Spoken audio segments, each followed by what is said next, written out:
ሰላም የቻናላችን ቤተሰቦች፣ በዚህ ቻናል አማርኛ፣ እንግሊዘኛ፣ ሂሳብ እንዲሁም ሌሎች ትምህርቶችን በኦንላይን እናስተምራለን። መማር የምትፈልጉ እዚህ ከታች ባስቀመጥላችሁ ስልክ በኢሞ፣ በዋትስአፕ፣ በቴሌግራም እንዲሁም በሌሎች ሶሻል ሚዲያዎች ይደውሉልን። የምትፈልጉትን ትምህርት በምትፈልጉት ሰዓት እናስተምራለን፣ እያስተማርን እንገኛለን። ሰላም እንዴት ናችሁ? የቻናላችን ቤተሰቦች በያላችሁበት ሰላማችሁ ይብዛ። ዛሬ እንግዲህ የአማርኛ ፊደላት እንዴት በእንግሊዘኛ ይጻፋሉ? ምን ፊደሎችን ነው የሚወስዱት? የአማርኛ እንግሊዘኛ አሁን ቴክስት ስንደራረግ በተለያዩ የሶሻል ሚዲያዎች ላይ ቴክስት በምንደራረግበት ጊዜ እንዴት ነው የሚጻፉት? በቀላሉ ሰው የአማርኛ እንግሊዘኛ እየጻፈ እንዴት ነው የሚግባባው የሚለውን እንዴት ነው የሚጻፉት ምንን ፊደል ይወስዳሉ የሚሉትን በደንብ አድርገን ዛሬ እናያለን። ከዛ በፊት ግን ለቻናላችን አዲስ ከሆናችሁ ላይክ፣ ሰብስክራይብ፣ ሼር በማድረግ ቤተሰብ ሁኑ። ምክንያቱም የምንለቃቸው አዳዲስ ቪዲዮዎች ቀጥታ ለእናንተ እንዲደርሷችሁ ማለት ነው። እንዲሁም በኦንላይን መማር የምትፈልጉ እዚህ ከታች ባስቀመጥላችሁ ስልክ በኢሞ፣ በዋትስአፕ፣ በቴሌግራም እንዲሁም በሌሎች የሶሻል ሚዲያዎች ይደውሉልን። በሀገር ውጭም ያላችሁ በሀገር ውስጥም ያላችሁ እንዲሁም ህጻናትን ማስተማር የምትፈልጉትን ኮርስ በምትፈልጉት ሰዓት ስራችሁን እየሰራችሁ በአጭር ጊዜ መውሰድ ትችላላችሁ ማለት ነው። እንግዲህ እንግሊዘኛ ከሆነ ከመጀመሪያው ጀምረን ኤቢሲዲ እንዲሁም እስከ ላይ ኮሙኒኬትድ እስከ አሉ ነገሮች እናስተምራለን። አማርኛ ከሆነ ከሀሁ ጀምረን እስከ ትልልቅ የንባብ ስኪሎች ወይም ደግሞ ክህሎቶች እናስተምራለን። ሂሳብም ከመደመር ጀምረን እስከ ትልቅ ሂሳብ ስሌቶች ጀምረን እያስተማርን እንገኛለን። የምትፈልጉትን ኮርስ በምትፈልጉት ሰዓት መውሰድ ትችላላችሁ ማለት ነው። ኮንታክት አድርጉን። ወደ ትምህርታችን ስንሄድ እንግዲህ የመጀመሪያዎች ላይ ምን አለን? የአማርኛ ፊደላት አሉ። እዚህ ላይ ፊደሎች አሉ። እዚህ ደግሞ አንድ ላይ ሆነው ቃላቱ አለ። እነዚህ ፊደሎች እንዴት ነው የሚወከሉት በእንግሊዘኛ ሲንጽፍ የእንግሊዘኛ አማርኛ እንዴት እናነባለን ነው እናያለን ዛሬ ማለት ነው። ጀ እንዴት ይነበባል ስንል አሁን ጀ በእንግሊዘኛ ምን ነው የሚባለው? ምን ተብሎ ይጻፋል? ጀኢ ነው የሚወስደው። ጀ ተብሎ ይጻፋል። ግ የሚለው ሳድስ ፊደል ነው። ስድስተኛ ላይ ስለሆነ አናባቢም አይወስድም፣ ብቻውን ነው የሚቀመጥ። እንግዲህ አናባቢ የምንላቸው ማን ናቸው ብለናል? ኤ አለች፣ ኢ፣ አይ፣ ኦ እና ዩ የምንላቸው አናባቢዎች ናቸው። አናባቢዎች ማለት ደግሞ አንድን ቃል አንድን የእንግሊዘኛ ወርድ እንድናነብ የሚያገለግሉን የሚረዱን ፊደሎች ወይም ሆሄዎች ናቸው። እነዛን አይወስዱም። እነዚህ ስድስተኛ ላይ የሚገኙ የአማርኛ ፊደሎች እንደ ሳድስ የሚቆጠሩ ፊደሎች አናባቢን አይወስዱም፣ ብቻቸውን ነው አብዛኛው የሚቀመጡ። ጂ ደግሞ ተብሎ ወይም ደግሞ ግ ይባላል ማለት ነው። ይሄኛው በእንግሊዘኛው ማለት ነው። ጂ ወይም ግ ይሆናል ይሄ። እሺ ና ደግሞ ምንድነው? ኤንኤ ነው የሚጻፈው ማለት ነው። ኤንኤ ና ተብሎ ይነበባል ወይም ይጻፋል። ይሄኛው እንግዲህ በአማርኛው ጀ ነው፣ ይሄ ግ ነው፣ ይሄኛው ና። ይሄን አንድ ቃል ስናደርገው ወደ አንድ ስናመጣቸው ጀ ችኛዋ ግ ና፣ ጀግና፣ ጀግና የሚል የአማርኛው ወርድ መሰረትን። ይሄንን ደግሞ በእንግሊዝ ስንጽፈው እሺ ጀ ማለት ጄኢ ከሆነ ግ ማለት ጂ ከሆነ ና ማለት ኤንኤ ከሆነ አንድ ላይ እንወሰዳቸው። እሺ ጄኢ ጀ ይባላል። እሺ ጂ ደግሞ እንደ ግ ነው የሚነበበው። ኤንኤ ደግሞ እንደ ና። ጀግና፣ ጀግና ብለን እናነባዋለን ማለት ነው። መልካም። እሺ ይሄኛው ማን ነው? አ ነው አይደል? የአማርኛ ፊደል አ ነው አይደል? አ። ይሄኛውስ ነ ነው አይደል የሚባለው? ነ። ይሄኛውስ ሳ ነው። ሳ። በአንድ ላይ እነዚህ አማርኛ ሆሄዎችን ወይም ፊደሎችን ስናደርጋቸው አንድ ላይ ስናደርጋቸው አ፣ ይሄኛው ነ፣ ይሄኛው ሳ፣ በአንድ ላይ አነሳ፣ አነሳ የሚል የአማርኛ ወርድ መሰረት። አ እንዴት ይጻፋል በእንግሊዘኛ? ኤ ነው የሚጻፈው፣ አ ተብሎ ነው የሚነበበው። ነ ኤንኢ ነው፣ ነ ይባላል። ሳ ሲጻፍ ኤስኤ ነው፣ ሳ ይባላል። በአንድ ላይ ምን ሆነልን ማለት ነው? እሺ አ ኤንኢ ነ ኤስኤ ሳ፣ አነሳ፣ አነሳ ብለን እናነባለን ወይም እንጽፋለን ማለት ነው። መልካም። ሌላኛው እንግዲህ የአማርኛውን ፊደል ስናየው ይሄኛው ዘ ይባላል። ይሄኛው መ፣ ይሄኛው ተ። ዘ መ ተ ነው አይደል? ወደ አንድ ስናመጣው ይሄው ዘ መ ተ፣ ዘመተ። ይሄንን በእንግሊዝ ስንጽፈው ዜድ ወይም ዘ እንዴት ይጻፋል? ዜድ ኢ ነው ዘ። መ እንዴት ይጻፋል? ኤም ኢ ነው መ።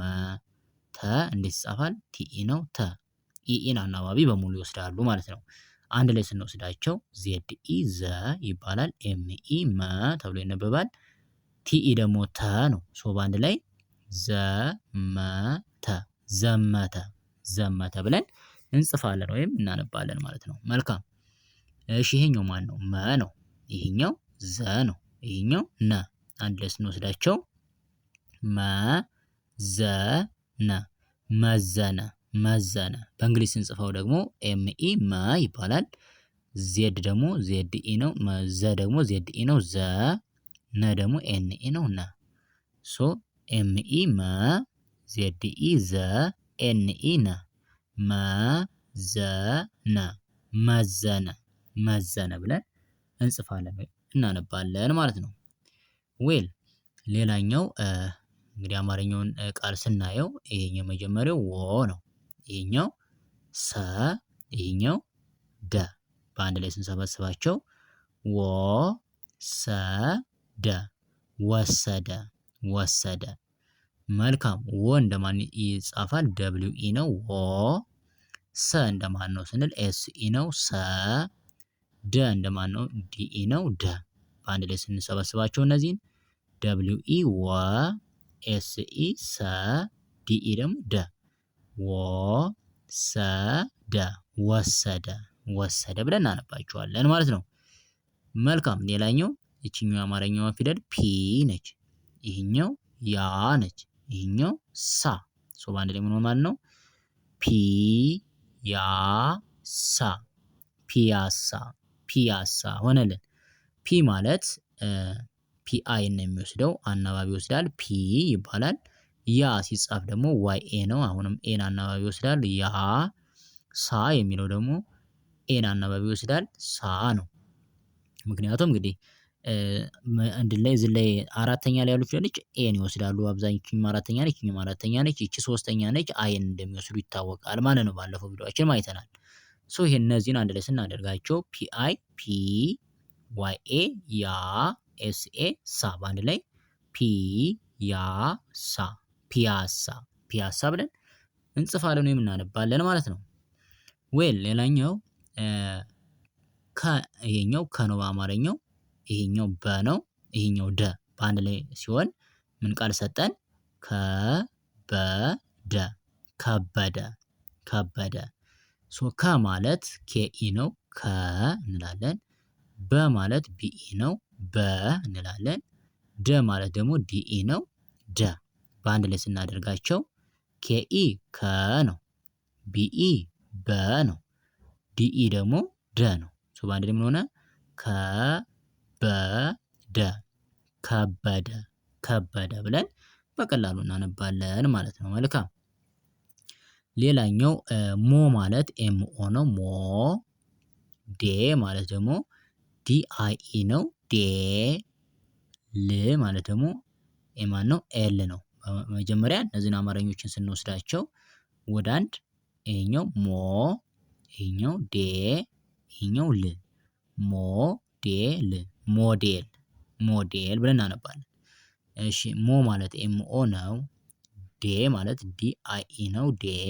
ል ማለት ደግሞ ኤል ነው ል። አንድ ላይ ሲሆኑ ኤምኦ ሞ፣ ዲአይኢ ዴ፣ ኤል ል ሞዴል ሞዴል ሞዴል ብለን እናነበዋለን ማለት ነው። መልካም ሌላኛው ይሄኛው ምን ይላል? አ ነው።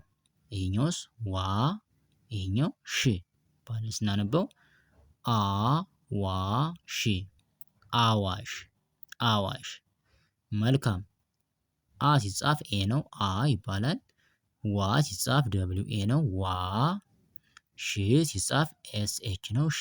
በአንድ ላይ ስናደርጋቸው አ ደብሊው ኤ ዋ ኤስ ኤች ሽ በአንድ ላይ አ ዋ ሽ አዋሽ አዋሽ።